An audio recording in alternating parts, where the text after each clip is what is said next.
Welcome to AI Short Stories. Tonight, we explore the digital graveyard of a forgotten sports classic. A place where the physics are permanent and the game over screen never arrives. This is The Infinite Penalty. We've all felt that fleeting moment of total immersion when playing a video game, that split second where the living room fades away and you are entirely inside the digital world. But for a software engineering student named Elias in the winter of 2004, that immersion wasn't a trick of the mind. It was a physical transfer. Elias was an avid collector of abandonware, digging through obscure forums for forgotten PC games. One night, he downloaded an unreleased, highly unstable alpha build of a hockey simulator simply titled Ice Engine 99. He booted the executable file. There was no main menu, no company logos. Just a sudden, blinding flash from his CRT monitor, a sound like tearing metal, and the instantaneous sensation of freezing cold. Elias didn't put on a VR headset. He didn't fall asleep.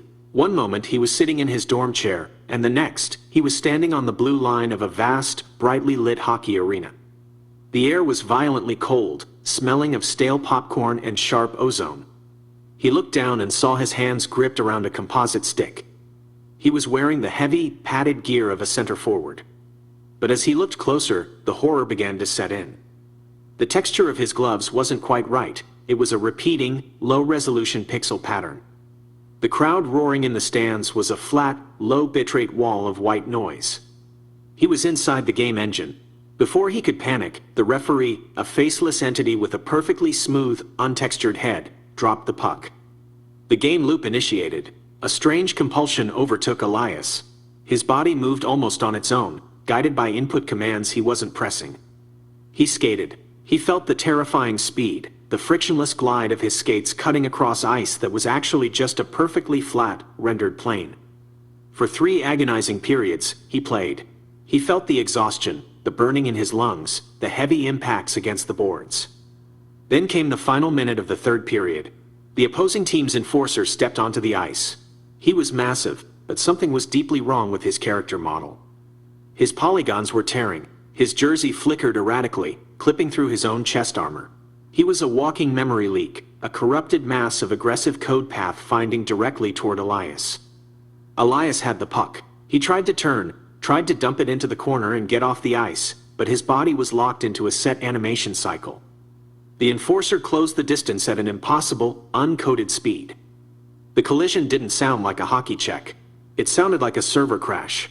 The enforcer's corrupted collision mesh struck Elias, transferring an impossible amount of kinetic physics directly into his spine.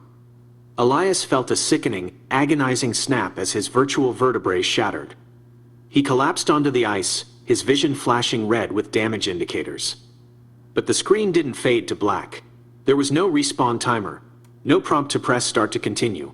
Elias lay there, completely paralyzed from the neck down, staring up at the blinding, low-polygon halogen lights of the arena roof. He tried to move his arms, his legs, but the inputs were dead. His character state had been updated to critically injured, but because this was an unfinished alpha build, the developers had never programmed a medical protocol or a stretcher animation. The game simply didn't know what to resolve. So, it left him there. The buzzer sounded. The match ended. But the executable didn't shut down. The simulation simply reset to the 1st period. The faceless referee dropped the puck, and the players began to skate again. Only this time, Elias didn't stand up. He remained a static object on the ice. A permanent environment obstacle. Decades have passed in the real world. The hard drive hosting Elias was likely tossed into a landfill, buried under tons of garbage, but somehow still drawing a faint trickle of residual power. Inside the engine, it is always 1999.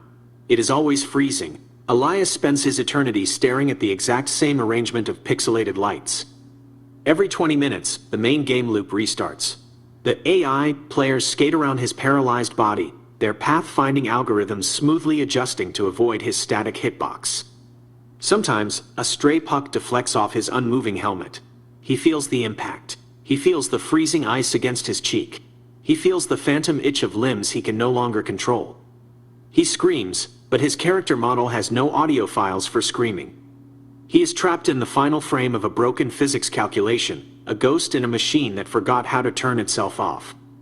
And as the digital crowd roars their endless, looping static, Elias waits for a game over that will never come.